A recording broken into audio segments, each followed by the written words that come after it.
Welcome to the Amber Nectar podcast, discussing the things we think about Hull City AFC. Welcome along to the Amber Nectar podcast. If you choose the audio-only version of the podcast, you can download it via your favourite podcast app. But of course, you can see us while we're doing the podcast, either via the Amber Nectar YouTube page or live as it happens via Periscope. The observant of you will have noticed that Andy isn't with us this week, but we do have Geoff Bielby sitting to my left, who of course is the main man at the Hull City Supporters Trust, and no doubt plenty of trust business, possibly to do with takeovers of the club, to talk about before the end of the podcast. I'm sure Geoff's got plenty to tell us. But we are here to talk about football, and it's quite nice to be able to talk about football at some length on this podcast tonight, Les, because we are now on a run of 1 defeat in 9. We are 4th in the Championship form table, 17th in the actual table, and if everything in the garden isn't quite yet completely rosy, it's certainly a nice shade of pink. Indeed. I have no metaphors to come back at that with. I can't say being at the KCOM Stadium between 3 and 5 o'clock was pleasant on Saturday afternoon, because it wasn't. There was like a -5 wind chill.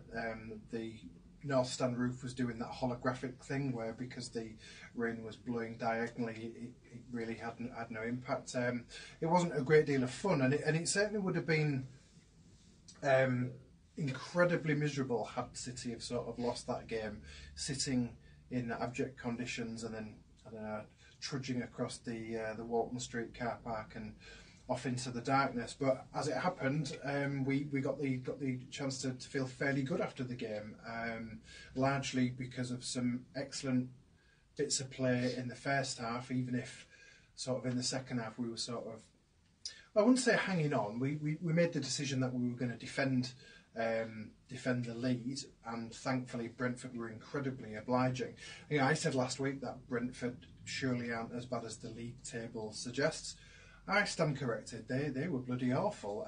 They had a lot of possession, but they got all of the fundamentals wrong. And one thing that really impressed me was their ludicrously elaborate set pieces, where they would seem they would have like you know when you see like trooping the colour and there's like loads of people in a straight row. There was like free kicks were like that, where they would put players either side of our wall, so you just had this huge screen of players, and surely our goalkeeper couldn't see anything, but it never really seemed to matter because they just then hoofed it into touch each time. So Les is being kindly to Brentford, by the way, in his description, because he's actually written down the phrase "toss on toast." They were toss on toast, but has chosen, for whatever reason, not to use it. I hope I haven't spoilt it by revealing it there when maybe you'd planned to use it later on instead. No, I was slightly disappointed that they didn't wear their brown away kit, which could have fit quite well with such a bad performance.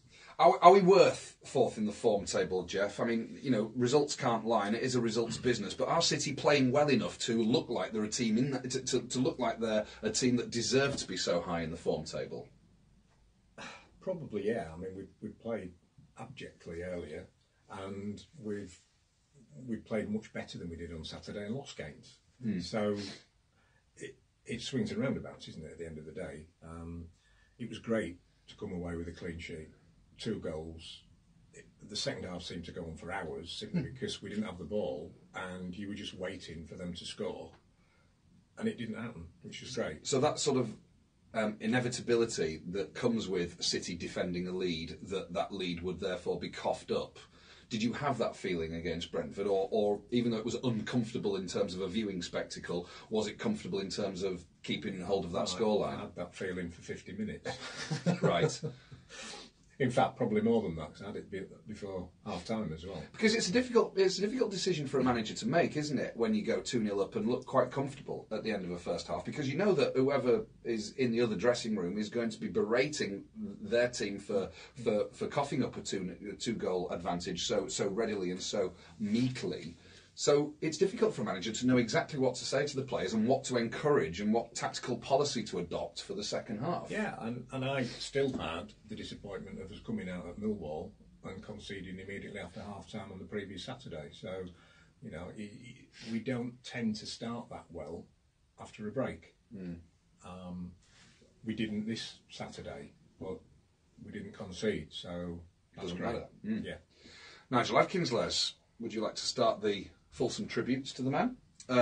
He's found a side, he's found a formula, he's found a consistency, and let's be honest, we are very quick to tip buckets of shit over Nigel Adkins when it goes wrong. Yes, so we all are. So let's give the man due praise when it's clearly going right. Even if it's not necessarily the most compelling football to watch, it's working, whatever it is. Oh, he deserves credit, without doubt. I think City have found a way to mask the deficiencies, because we can't pretend that we've got a huge amount of qualities. We've got some players that are playing well, and we'll get to the point where we'll hand out some praise to players there. But I think it's all down to sort of togetherness and spirit that's sort of keeping us in games. And also some of it, certain players are forming a decent partnership with each other.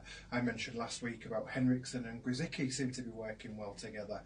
That was amply shown by that delicious ball Henriksen put through for the first goal.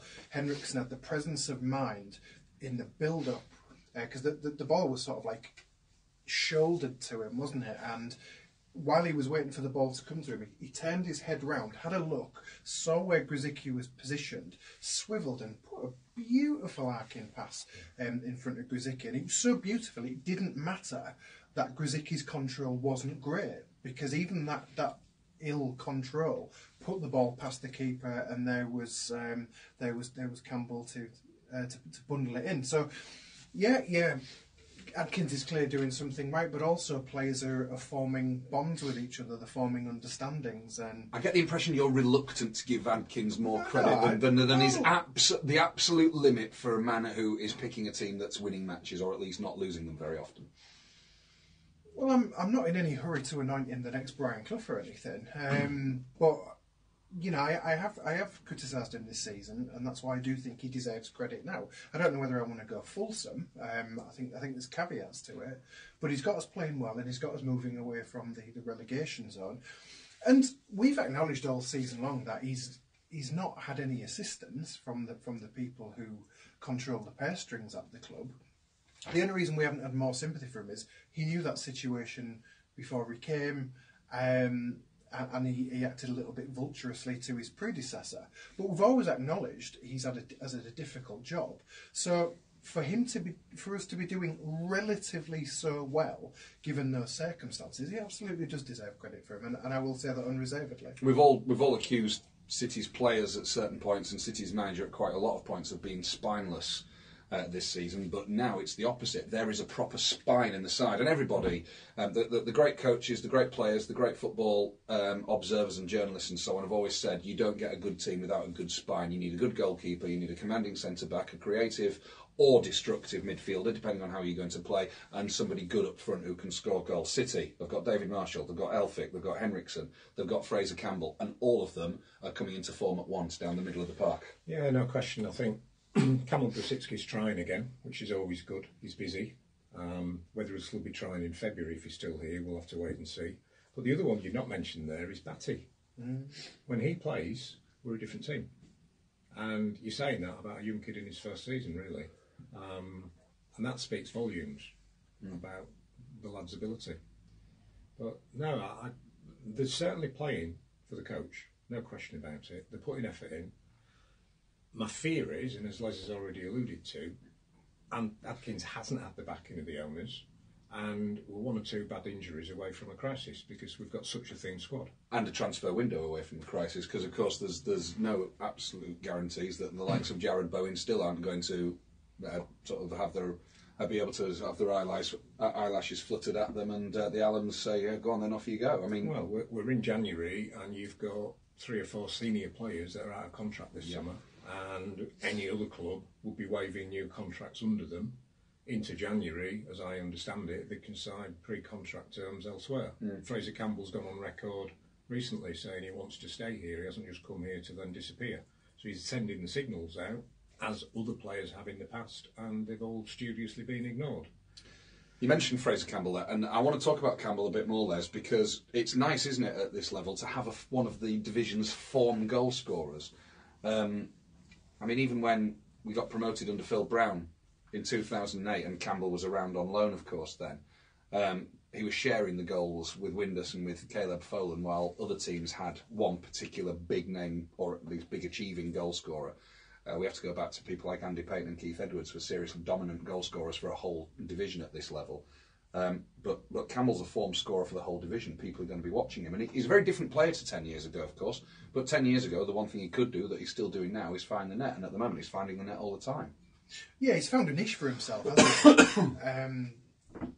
He's not a player that seems to be able to finish 90 minutes. He doesn't have the pace of his youth, but he's adapted his game, and his game's about anticipation. And both of the goals he scored on Saturday were about anticipation, about getting himself in the right place where the ball was going to be.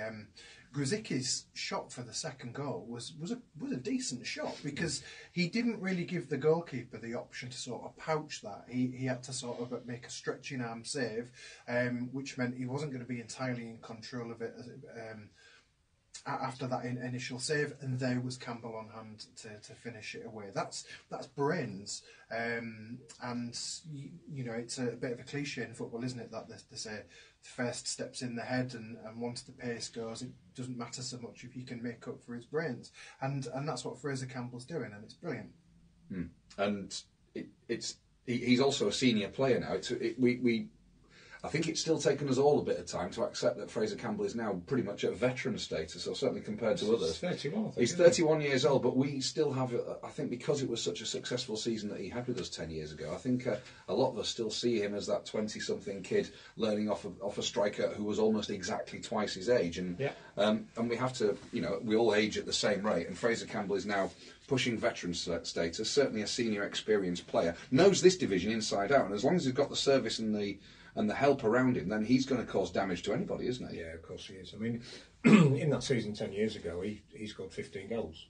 And Dean Windus scored his 15th at Wembley. And they shared the goals, as you say. But he's getting the service. But he's a busy player. And what I like about Campbell is, even when he's brought on as a substitute, he injects enthusiasm and effort. He'll chase down the ball to go and take a corner and things like that. He just gets everybody working.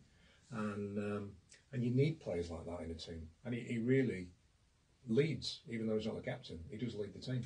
I want to bring up another thing that's important within this excellent run. As I said, 1 defeat in 9, 4th in the form table. City have moved up to 17th in the Championship table, which is still obviously, it's still low. It's still 8th from bottom, but it's quite a stupendous climb up the table considering where we were at the start of this run. But the other thing that's important is that we've won at home.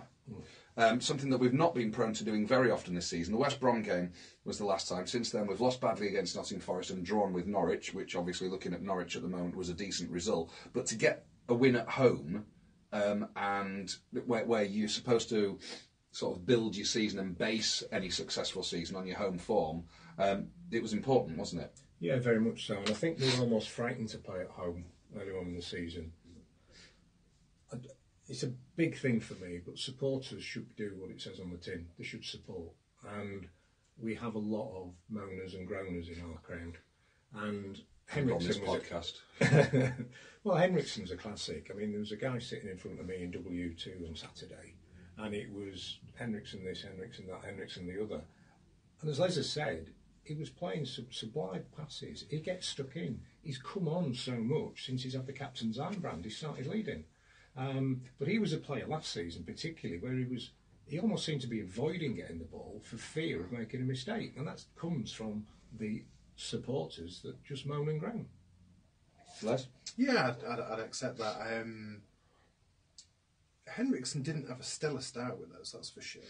You know, during the time he was in the Premier League, he was largely absent through injury, and he sort of really struggled to sort of establish himself. So he hasn't been great, but he has, you know, hit a rich vein of form, and suddenly we're no longer questioning the fact that he's got the captain's armband anymore. It doesn't seem something that even merits confidence. There is something else about Henriksen which I think is important, is that he's clearly been aware of the catcalls against him during his time at City, and he's never hidden, has he? It's not always gone well for him, obviously, hence the reason why he gets people braying at him. But at the same time, he's never hidden, and he's kept going. He's not visibly had his confidence shaken as a professional footballer, and he's come out the other side. Yeah, I like his attitude. I like the way he conducts himself in post-match interviews as well. He comes across as a good professional and a good example for younger players around him, such as Batty. All right, both of you, I want to ask you about Moses Odubajo's return and the reaction to it from sections of the Hull City support. Do you go along with the view that I've read a lot, which is that yes, Odubajo refused a contract after 2 years of rehabilitation at Hull City, but that's the deal that clubs sign up for when they sign a player, that they are risking a player being injured, and therefore they have to pay a footballer when he's out for long periods of time, because that's just looking after your staff like any other business. Yeah, I mean, it was clear that a certain section of the fans felt he was disloyal. We looked after him, we got him back fit. He was ready to play against Brentford in the last game of last season. He was there, he didn't get selected, he wasn't even on the bench, which was a shame because we got him from Brentford. Now, we don't know what contract he was offered. I actually tweeted that he wasn't offered a contract, but I corrected that later when I was berated. But at the game, I tweeted something along the lines, I think some fans think it's Panto season, and he was being booed. I just found it disgusting. I think we have a lot of fans that on that day that, for whatever reason, and it's obviously the loyalty thing, they actually just lack a little bit of class. We do have sections of supporters who think that irrespective of the circumstances, whether it's circumstances inflicted by the player or by the club, that you should not like any footballer who leaves Hull City. Yeah, maybe. There's always been that for years, though, the City reject chant. And I'll be quite honest, if people want to boo, they can boo for me. They have that right. I just don't really understand it, and I didn't really think it was justified. What I don't understand is the way he gets pilloried, but other people get let off for the same circumstance. There was an interesting one in front of me where one person stood in front of me who gives Odubajo stick every time his name was mentioned, every time he warmed up when he come on, but at the same time he would completely let Grzycki off for everything. There was a point where Grzycki tried foolishly to take on two men and didn't even get past the first one. Fine, that's fine, you know. If you want to have a go for it, but he then sort of gestured at one of his teammates as if to say, "Will you wait in the box for me?" At no point did he shape to make a cross, and I laughed at that, and I said, you know, he's having a go at other teammates, but he never came close to sort of putting a cross in. And the guy in front of me sort of turned around and said, "Well, there was nobody there for him." And what I didn't understand was this continual defence of a player who, in the transfer window, spent the time in Turkey drinking Turkish tea, trying to do a deal away from the club. A player who's always shown himself as pretty much wants to get out of it. Now, why is that okay? But what Odubajo did is outrageous. I don't buy the stuff about, oh, well, we paid him good money while he was injured. Well, that's a contractual obligation. Footballers get paid good money. What else are you supposed to do? And he got injured playing for Hull City. So City didn't do him a favour. And the thing is, it's okay to say, okay, City offered him a derisory contract because they wanted to say you need to prove your fitness in order to get another contract.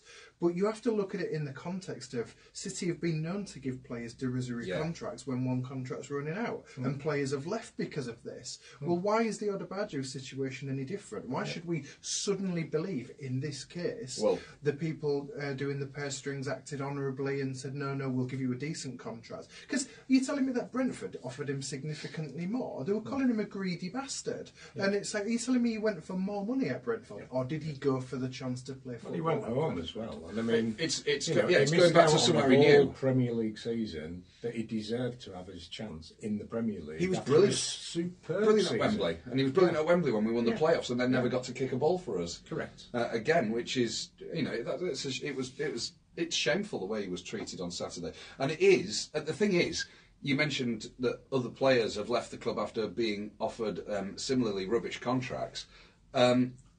the fact that those players have been, quite rightly, by the way, but I can use a better phrase than the one I've currently got, which is let off the hook over that, but Odubajo isn't, that's worryingly a sort of indirect endorsement of Allen policy over contracts. No, isn't it? because I just think it's unthinking. Because I made the juxtaposition with Grzycki's situation with Odubajo. If you thought it through, you wouldn't let one off for doing one thing and then brew at the others. So what you're saying is that the fans who booed Odubajo were not intelligent enough to realise that it could be construed that they were somehow endorsing the Allen policy of giving crap contracts to out-of-contract players. I don't believe anybody. It's a pantomime booing when you boo a player, isn't it? You're not booing them in the way that you off with his head, that kind of stuff. There's a pantomime element to it, so I don't really think there was that great deal of thought to it. Perhaps that's where I can sort of understand your point about the lack of class about it, because I think if you thought it through, you wouldn't necessarily treat it. Now, there's some people on Twitter, having like a bit of a backlash against this ex-player wankfest where we're continually talking about players that have left. Well, that's because players have left in a horrible situation where they've not been treated well, and there are some people who think because footballers get paid well, that means they've got no right to expect to be treated with dignity and respect. And I'm not really sure why the amount of money a person earns has got anything to do with that. And you're going to praise one or two great players who've left us. Because there were great players who made a big contribution. You only have to look at what Robertson and Maguire are up to these days. You got one World Cup hero and another one who's being praised to the skies by Jose Mourinho while playing for Liverpool. These guys were playing for Hull City 18 months ago. Well, you look at two young lads that have come through our development team, Josh Timon, Max Clark. They were offered similar derisory contracts and they're playing elsewhere. Now, Moses Odubajo doesn't owe anything to Hull City at all.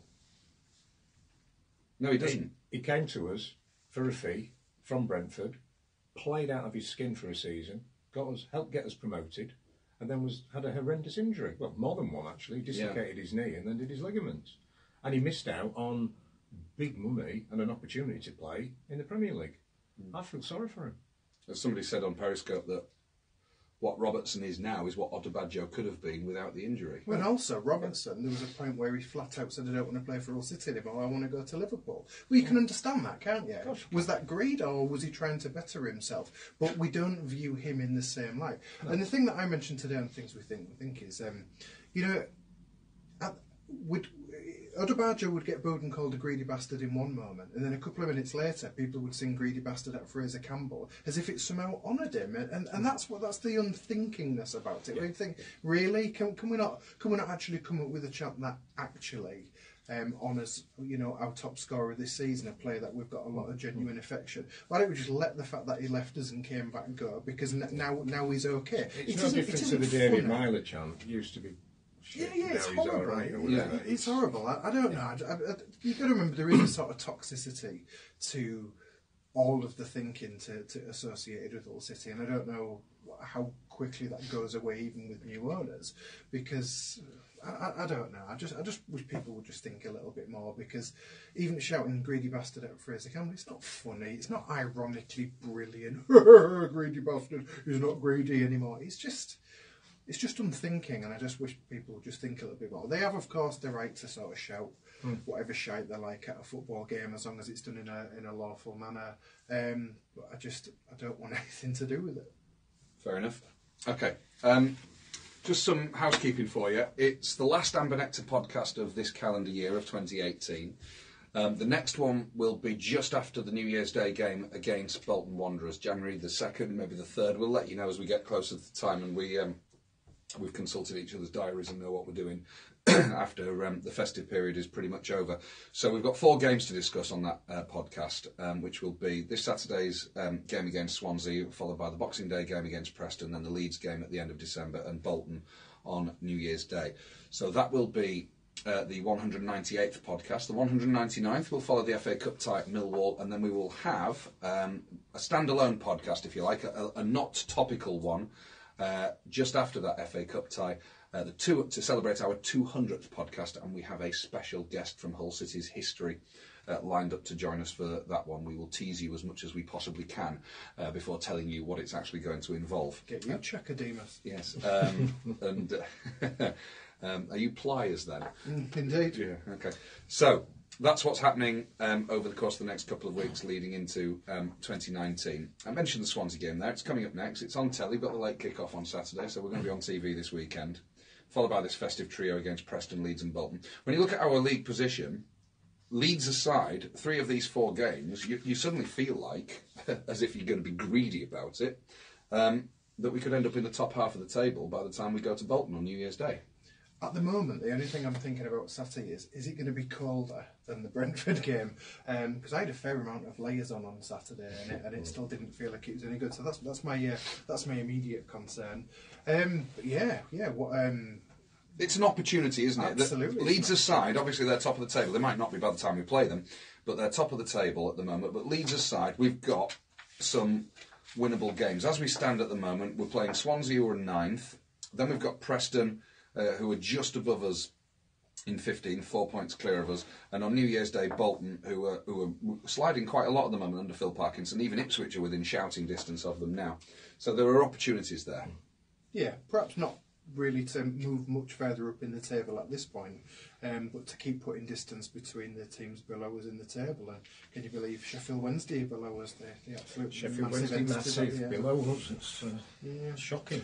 Just briefly, just going back to the Brentford game, one thing we haven't mentioned is I thought Tommy Elphick was absolutely fantastic, and I am slightly worried that when the transfer window opens, Aston Villa might be tempted to recall him. One, because I think he's played well enough to sort of challenge for a place in their first team, but also they might think they can get a little bit of money about him. That's a bit of a worry, because I think we've spoken earlier about the players that are playing really well, and we talk about Campbell, we talk about Henriksen, we talk about Irvine, Grzycki and Batty, but I think sort of like the real start of form came when Elphick started knitting the back 4 together, and you notice how much that back 4's changed recently. You had Mazouk playing his first game since Mastodons roamed the earth on Saturday. He's played with a lot of different other centre-backs, but he's been like a proper fundament in our defence since he's been with us. Even if that happens, though, of course, it's entirely possible that Villa could recall him and City could then buy him instead. Entirely possible is probably the wrong phrase, given our history of buying players under the Allens, but you know what I mean. That was the point I was going to make. Yes. So we're going to roll some money? I don't think so. It's not 2014 anymore. No, what a pity. Okay, so after Swansea, it's Preston, Leeds and Bolton, and then the FA Cup tie. By the time January comes around, of course, as well as the FA Cup third round tie, and of course the 200th Amber Nectar podcast, another significant event in football will be the transfer window. Geoff's here from the Hull City Supporters Trust, and of course the transfer window becomes relevant. It's relevant all the time, but it becomes relevant when you're talking about takeovers, because when takeovers are rumoured, especially given that we've had numerous rumoured takeovers down the years since the Allens first allegedly put the club up for sale, it's always spoken about in the context of getting it done in time for the transfer window, so that the manager or any new manager that new owners bring in have got room, time and funds to strengthen the squad. We're 2 weeks away from the January transfer window, Geoff, and we have no takeover. And of course the Hull City Supporters Trust have been heavily involved in one potential takeover. Just enlighten us briefly about what the Trust's involvement has been, and then go into a bit more detail about where we stand today. Yeah, I wouldn't say we're heavily involved. I've been speaking to Alexander Jarvis since July last year. He finds investors. He brought Shin Lee to the club last year, or year before. He tied up with Sportico, who were a cryptocurrency crowdfunding operation in Slovenia. They had between them investors who were interested in buying Hull City. There was a lot of headlines about cryptocurrency and crowdfunding, which was only ever going to be a secondary phase. The purchase of the club was always planned to be traditional investor funding. there was then an opportunity with those investors to crowdfund and a small element of the share capital to be held by supporters in the future, by the trust, with a supporter director on the board. And City have done that in the past, I guess, haven't they? Yes. There was numerous share issues, you know, under Martin Fish, under Don Robinson. Yeah. So quite similar to that. So it wasn't revolutionary. Or unusual for City. No. Now that was back in October when the press release went out. A meeting was held by Marco, who's chief exec at Sportico, and Alexander Jarvis mid-October. And they went away to tie up, put money in escrow, proof of funds. The asking price is more than the investors are willing to pay. There's a third consortium which is US backed. Nobody knows a great deal about that, but I have been contacted by representatives of that group as well. They are serious. Their initial offer is significantly lower than the Duffin consortium have agreed and was initially proposed by the Sportico consortium. But back then, with stage payments, I understand the Alams wanted guarantees on those stage payments, and that is still there. I'm aware of other interest as well, but despite the announcements that have been made in the last 24, 48 hours by a club source, through David Burns and in the press, there is no question that the people that have approached the Supporters Trust are saying the asking price is significantly higher than the market value, and that's backed up by Kieran Maguire, who tweets as the price of football is a football academic financier, and he says the price is too high. You only have to look at the other championship clubs that have been sold, and as Kieran has said himself, he's been advising Pete Fleming and Ian Bunton, who are both qualified accountants, sit on our board. He said there hasn't been a sale of a championship club in recent history without the existing owners writing off debt. Is that because the asking price includes the next Premier League parachute payment? Well, the advantage of being involved in this group is that when the email bid was put to the Alams, it was accepted that they would consider a bid, and with that came a cash flow statement back, which I've seen. When the parachute payments run out, and they're not paid in big lumps, they're paid throughout the season, when they run out, somebody has to put over £1 million a month in to maintain the wage payments to the end of the season. I'm not sure how keen the current owners are going to be at putting money back into the club when it's gone one way for quite some time now. I can see the attraction and I can see the desire for a sale to happen by Christmas. I met Sean Harvey and the EFL team in November as a representative with Supporters Federation and Supporters Direct for their normal supporter dialogue meetings only last month. And although not part of the meeting, they did say it takes 2 to 3 weeks to go through the fit and proper person test. That can take longer if there are more individuals involved, and certainly if they are foreign individuals or from an area where it's not as easy to prove where funds have come from, i.e. UK or the States. So even if a new bidder goes to the EFL for fit and proper persons test, it's going to take weeks, and you're not going to get that done, I don't believe, before the end of the transfer window now. Let me ask you this. The asking price is too high, but the bidders have been using previous sale figures for other championship clubs as a kind of a benchmark for what the asking price should be. What have the Alams said about where they've got their asking price from? Have you any idea? Well, the club owes Allam House an amount of money, and they want that money back. Now, that money is way above the market valuation. They're wanting 40 million, or they did in October. I've not been advised that that has been chipped down any less, and that's significantly more than anyone's willing to offer, other than the third bidders have offered a figure in excess of 40 million, but only with a small down payment to start with and then payments to follow over a period of time. But they're not giving guarantees with that, and they've not done due diligence. Now, my information is that this Duffin consortium, which hasn't approached the Supporters Trust, hasn't approached the council, as was confirmed by Darren Hale today.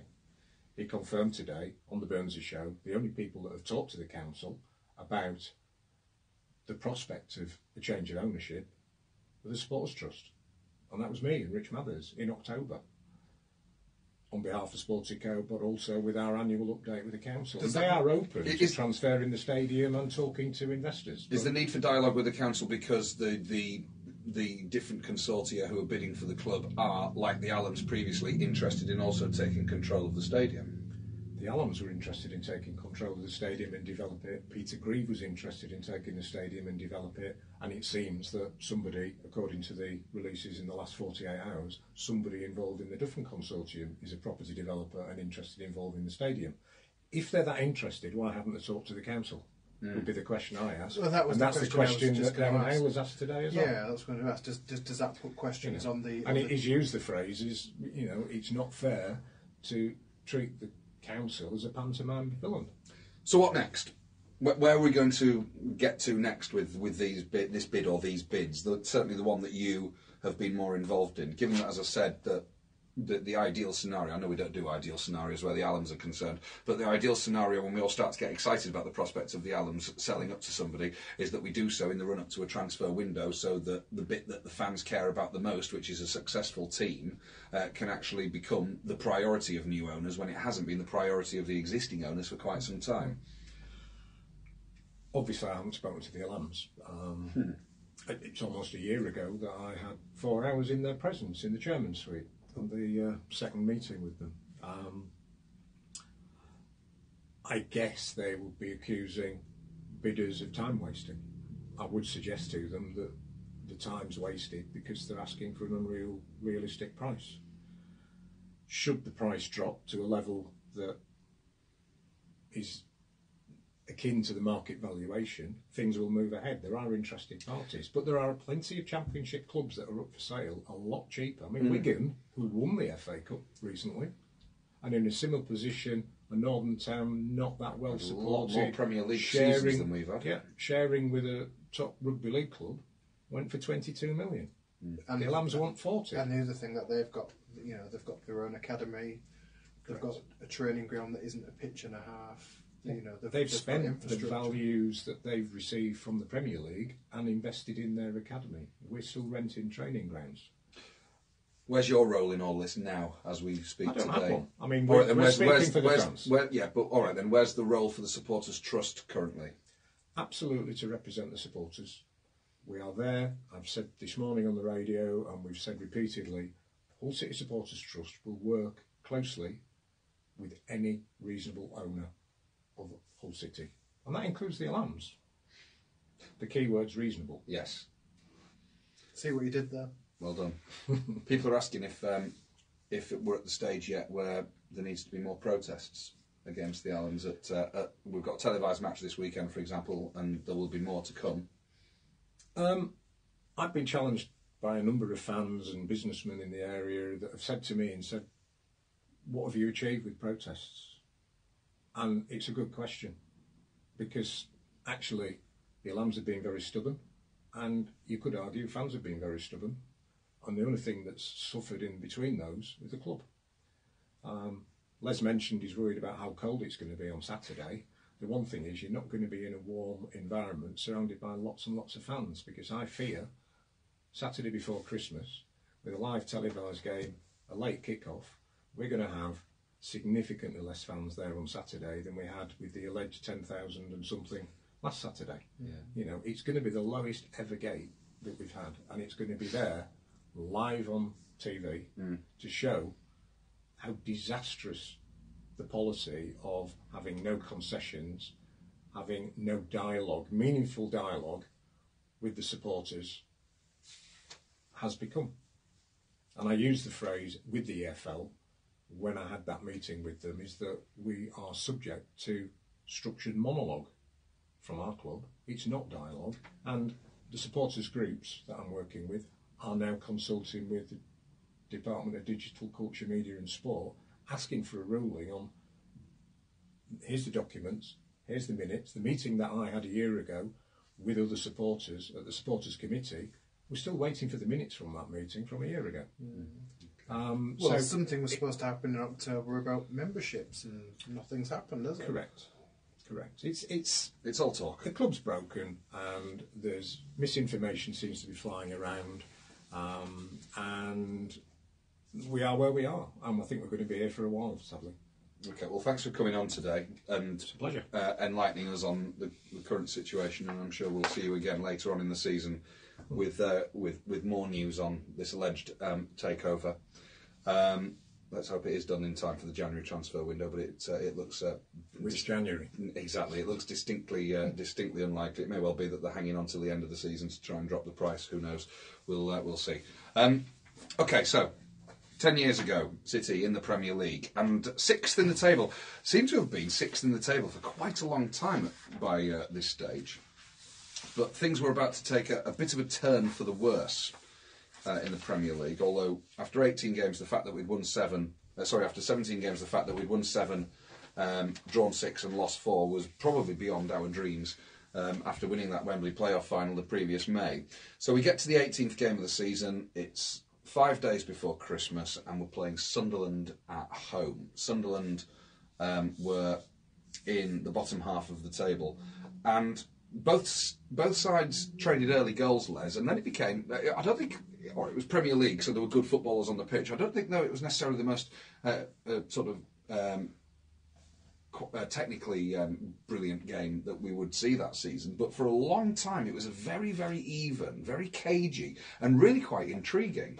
Yeah, I guess it was. You're right, it was overall fairly low wattage, but there was some bright sparks. Probably chief among them was Steve Malbranck for Sunderland. He had the presence to sort of wriggle in between our midfield and our defence, seemingly unwatched. Was able to take a touch and then rifle the ball past Mael for the first goal. But of course, City made it easier for them by the boneheaded actions of Sam Ricketts. Whatever you think about the merits of his first yellow card, I don't think you could really argue the second. He sort of went through a player on the touchline. You think, for what? You know, what was going to happen there? Was going to get a throw in or concede a throw in? It was a needless, reckless challenge that even if he won it cleanly, wasn't really going to advance our cause. He gets sent off, and then we've got sort of Peter Halmosi as emergency left back, and then you've got Steve Malbranck, Cruyff turning Halmosi for sort of like Ken Wynne-Jones to suddenly look like 1960s Chris Chilton. But yeah, you're right. In between that, City sort of pulled a goal back. Sort of Bambi poached a goal after Turner had a shot saved. There was some weapons grade Kamil Zayati-ing going on in this game too, wasn't Well, that's a bit unfair, because although Kamil Zayati was renowned for his own goals, or became renowned for his own goals, my memory of his own goal against Sunderland was that a shot just hit him on the arse. You know, I mean, Shaqiri scored 2 like that for Liverpool yesterday. You know, if defenders directly deflect the ball into their own net while actively trying to intercept a player, that's one thing. But the ball just struck Zayati, and he didn't really have any say in its direction. He scored a lot better own goals than that. Well, we'll talk about one against Aston Villa only about 8 or 9 days later, very soon on this podcast. It's not just the own goal though. I think the first goal, you can argue Zayati would have been the best placed player to have tracked Malbranck for the first goal, but he was sort of dozing. Even the fourth goal, he just got left in Cissé's sort of dust for that one. So he had a fairly decent start to the game, and in fact he had a part to play in City's equaliser. It was him that headed on Miles' long kicked free kick leading to that one. So he certainly had a bit of a roller coaster game. Equaliser scored by Barmby just before the 20th minute. Ricketts was playing at left back, which, although he did that for Wales all the time, he hardly ever did that for City. But Dawson was injured and McShane was ineligible. He was on loan from Sunderland at the time.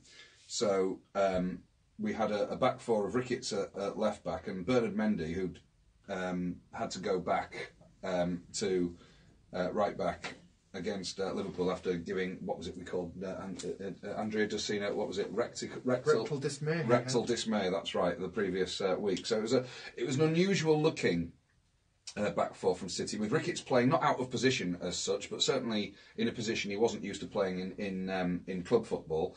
Zayati was still new to us, of course, and Mendy was playing at right back when we would have much preferred him to have had him higher up the field. And I mean, McShane didn't go off with concussion against Liverpool; he went off with double vision. So as far as I remember, he would have been eligible on a fitness level, but of course he was never going to play against Sunderland because he was on loan from them. The midfield had. It was quite. I mean, Boateng was sitting, but Giovanni was playing, Barmby was playing, and Garcia was playing in a five-man midfield with Ashby and Boateng sitting, and then Marlon King on his own up front. I can't help but. I think that was Marlon King's last game, wasn't it, for us? Because he went in the January. It may well have been. I don't know whether he played against Manchester City on Boxing Day. He may have done. Yeah. He did. Yeah. And then the subs that came on, you mentioned Halmosi ended up playing at left back. I mean, Nathan Doyle was on the bench. He could have played at left back, I suppose, but Giannakopoulos, Stelios. Oh, he was useless as a sub, wasn't he? Daniel Kuzan had been the first sub for Garcia, and then Giannakopoulos came on for Barmby. Because the goal, I will accept it. It probably is unfair that it counted as no goal against Ayat. It was Richardson's shot, but Richardson had absolutely just ghosted through Stelios. Stelios provided that little, sort of challenge to him. And then they scored two late goals from the two centre forwards. It had actually been kept quite quiet by Zayati and Turner up to that point. City just collapsed, didn't they? It was a cagey game at 1-1 on 19 minutes and stayed so right through until Zayati's backside got in the way, and then suddenly we had a man sent off, and their two very dangerous but up until that point reasonably quiet strikers in Kenwyn Jones and Jibril Cisse scored one each, and it looked like. I mean, it was, if you lose 4-1 at home, especially to a side who are quite a distance below you in the table, it looks like a really bad day, and it actually really was. It was people will talk about the Boxing Day game against Man City, as we will when we come back in the new year. We'll look back at it, but the rot started to set in with Sunderland, didn't it? Because we were okay. Well, you are right. It was fairly even because there was a point where Giovanni had a free kick. I'm trying to think whether it scraped the bar or was tipped onto the bar or pushed over. But, it was like a bit of a seesaw game where both sides had chances. It was that sending off that was the critical, the sine qua non, if you want to use legalese, that's how Nectar's. Yeah. And if I remember correctly, had Roy Keane gone by this stage and they had Ricky Sprague in charge of Sunderland before they appointed Steve Bruce in the summer. Indeed. Is that right? Indeed. I think they did. Yeah. Ex-Hull City goalkeeper Nick Colgan. Saving grace for me was my son hadn't met my now daughter-in-law, who was a Sunderland fan. So, but he had met her, and we knocked him out in the cup a few years later. So, by the way, the game against Sunderland also, you're talking about this weekend, that game was very cold and very rainy. So it's life imitating life, really, isn't it? But yeah, the rot did set in after that Sunderland game. It was the first of quite a long string of defeats or poor performances, or certainly performances where suddenly we started to look like we realised where we were and who we were up against, and sort of let our arses fall out a little bit accordingly. Well, 10 days later, it was New Year's Eve, and I remember having a tear in my eye, thinking, what a fantastic 12-month it's been for City, because the run started the year before when we were mid-table and we charged through to the playoffs, won at Wembley, started like a train in the Premier League, and as you said, it all went sour about then. And we are where we are now. And you'll have a tear in your eye on New Year's Eve regarding Hull City this year, but for possibly entirely different